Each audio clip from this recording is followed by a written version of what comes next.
Back with us now, a member of the House Select Subcommittee on the Coronavirus, also with House Foreign Affairs, Representative Nicole Malliotakis. It's great to have you back on again, Congressman. Okay, former State Department officials telling CBS that significant information about the Wuhan lab was buried inside U.S. government databases, didn't reach their desks for nearly a year. What is going on here? What do you think?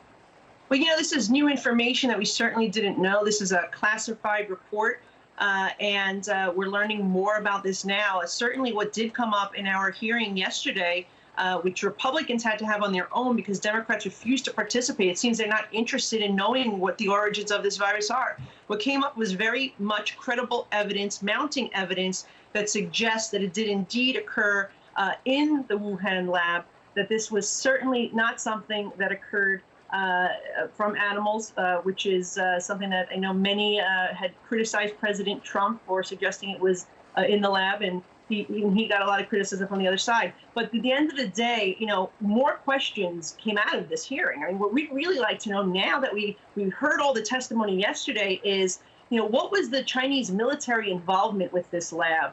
What particular function did our tax dollars go? And how come the WHO covered up for CCP, allowed CCP to alter their report, and denied United States medical professionals participation in their investigative team? The only individual they allowed were not the NIH-recommended doctors.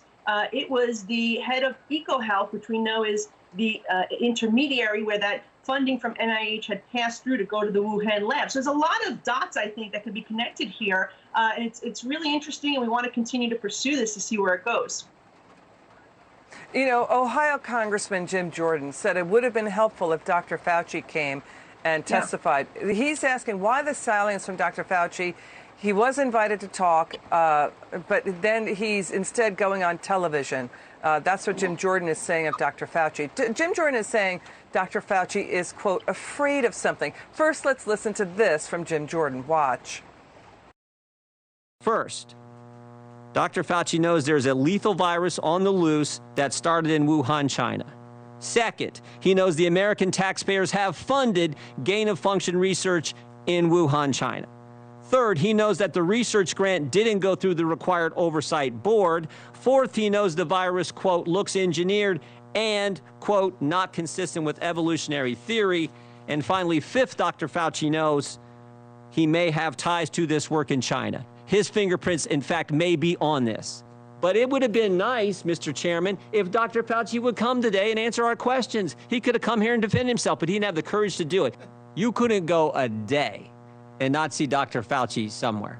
Now, when we have emails that he's sending out at 12 and 2 in the morning, and we have this gain of function that didn't go through the process it's supposed to go through, and we have all this evidence, suddenly you can't find him. Well, in Dr. Fauci's defense, he might say he didn't want to go because he didn't want to be attacked. He's saying this was just a minor collaboration with the Wuhan lab. What do you say to this? Well, I think first and foremost, there are redacted parts of the Fauci emails, and some of it refers to the Wuhan lab theory, and that part was redacted. We deserve to know, for transparency in the public, what was said in those emails. And number two, look, I think the media can help here. If he's going on TV so much, they need to ask these tough questions that we would have asked him yesterday had he come to the hearing. But I think it is very telling that the Democrats didn't want to participate, and being that they're in charge of the actual COVID subcommittee, that they refused to have a hearing on the origins of this virus. They refused to subpoena Dr. Fauci to come testify. They refused to require and subpoena the head of the EcoHealth, who was the only individual as part of the WHO investigative team, even though it was not authorized by the NIH. So there's a lot of questions here where I think the Democrats could actually join us, and this should truly be a bipartisan issue. We had 600,000 American lives lost. We had 4 million people worldwide. So it's not just incumbent upon the Democrats, but it's incumbent against all world leaders to get to the bottom of this so we can hold Communist China accountable, so we can ensure that this never happens again, so we can better prepare for a future pandemic. All right, Representative Nicole Malliotakis, thank you so much for joining us. Come back soon. Thank you.